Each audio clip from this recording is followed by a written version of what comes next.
Good morning, dear students. Welcome to the Unit 5 class of this Communicative English. So, this will be the last official session for you. So, let's deal with the topic. So, Unit 5. So, the first part was group discussion.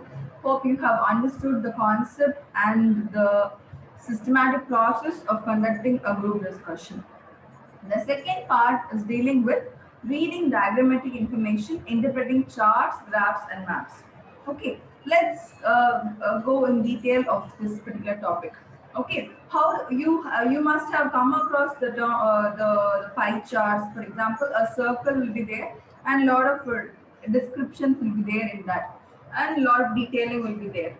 And then you must have seen bar graphs, you must have seen charts, you must have seen normal maps. So you have lot of technical elements like that. But how do you turn it into a reading? How do you turn it into vocabulary? How do you turn it into a proper reading or writing? That is the concept of this particular text. Okay, so the pre-task of this particular topic would be discussing in the class about kind of data that can be represented by graphs and charts. What can be described? What can be done with the help of pie chart, or what can be done with the help of the bar diagrams and all?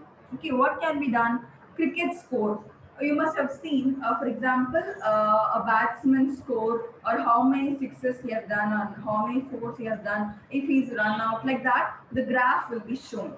Or, for example, the whole ground will be shown like a pie chart, and how much distance the ball has covered. That also will be shown in a kind of a graph structure. Then decreasing, for example, the sales.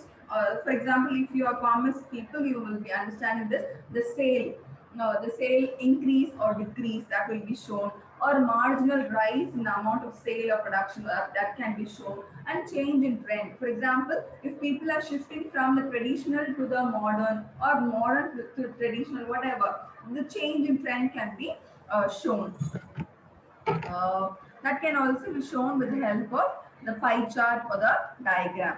Okay, this is one kind of a map.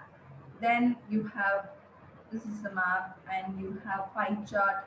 So many things you can do with the help of the particular description. So this, you have this bar graph.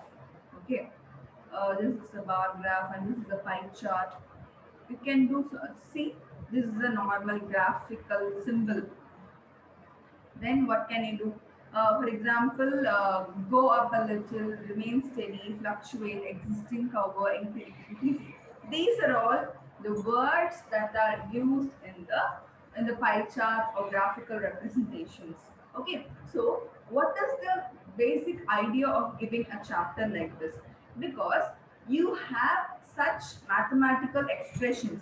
So how do you do it in the form of a representation? How do you do it in the form of a graph? How do you do it in the vocabulary? How do you do it in the form of a chart or a data? How do you represent that in the form of a text? That will be shown clearly in this particular unit. Okay, so I'll show. I hope you must have read the text and you must have understood so many detailing, and you can go through the text time and again, so that you can, if you see this diagram, you can understand which month has recorded the highest temperature. For example, this is the temperature. This is the task. Read the graph depicting average rainfall and temperature of the city through a year, and answer the questions that follow. So if you read this, you can answer this particular question. Then uh, you have one more task like map. When does monsoon come? When is Hyderabad can expect rains from?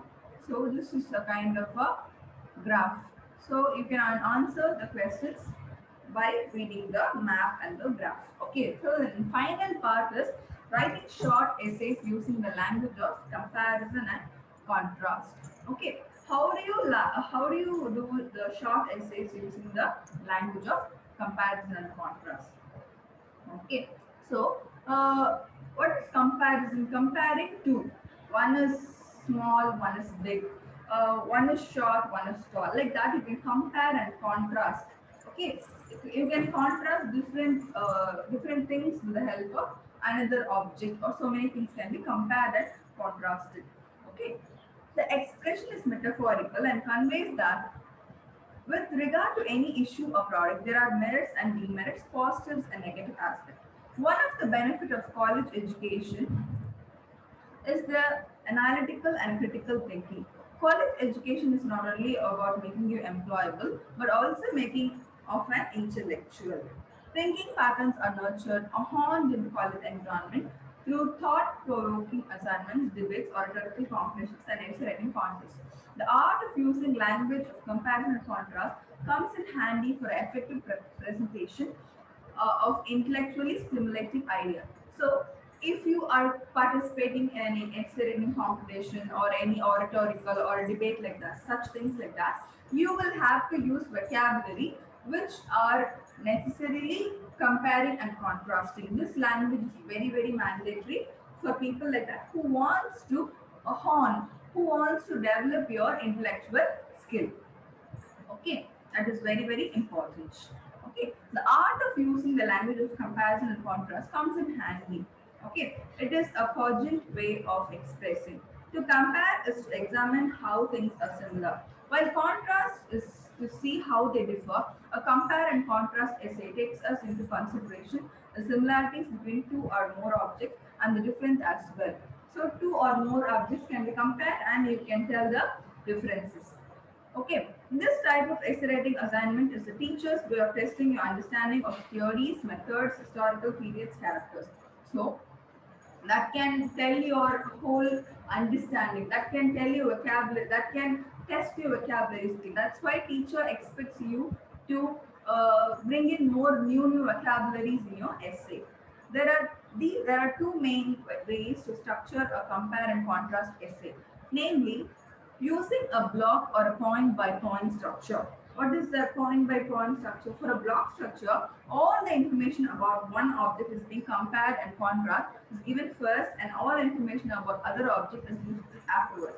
For example, if you want to compare two washing machine, the first products, merits and all will be given first, and one word. In contrast, you have another washing machine and all the merits of that washing machine will be given. That is called block structure. Okay. This type of structure is similar to block structure used for a cause. Okay, used for a cause and effect problem solution essays. For a point by point structure, each similarity of or difference for one object is followed immediately by similarity of other. For example, this washing machine is of 7 kg capacity. In contrary, that washing machine is having 6 kg capacity, like that. So if you give like point in the same one, in one point, the contrast and comparison will be coming in similar. That is called point by point structure. Block structure means the full idea about one washing machine will be given in one paragraph, and the next paragraph will be just a starting line. In contrary to that washing machine, this washing machine has so many minutes, like that. Like that, if it's given, it's called as block structure. See, uh, this is the structure of the block structure of comparing and contrast. This is the point by point. Okay, so these are the words which you can use. Okay, similarly, likewise, also, both, and not only, but also neither nor, just like, similar to be similar. These are all the words. So, other words, for example, these are all the examples. Computers can be used to communicate easily, for example, via email. Similarly or likewise, the mobile phone is a convenient tool for communication. So, this is all these words are used in this example. So, you can go through for the betterment of your vocabulary knowledge for comparing and contrast. Okay. What are all the criteria for comparing and contrasting? When making comparison or contrast, it is important to be clear what criteria you are using. Okay, you have to study the following example which contrast two people. Arun and Varun differ in 4 ways. Okay, so how do you tell the difference between these two people? The first difference is height. Arun is tall while Varun is short. So you just see the letters which are marked in block. See, differ, while, in contrast, differs. On the other hand, these are all the criteria. These are all the vocabulary used for comparison and contrast. So if you are able to read this example and just to memorize those words, that will be very helpful for comparison and contrast types of writing. Okay, see, if you read this example, you can be very clear about this comparing and contrasting. I have given you the text, so hope so you have read and understood.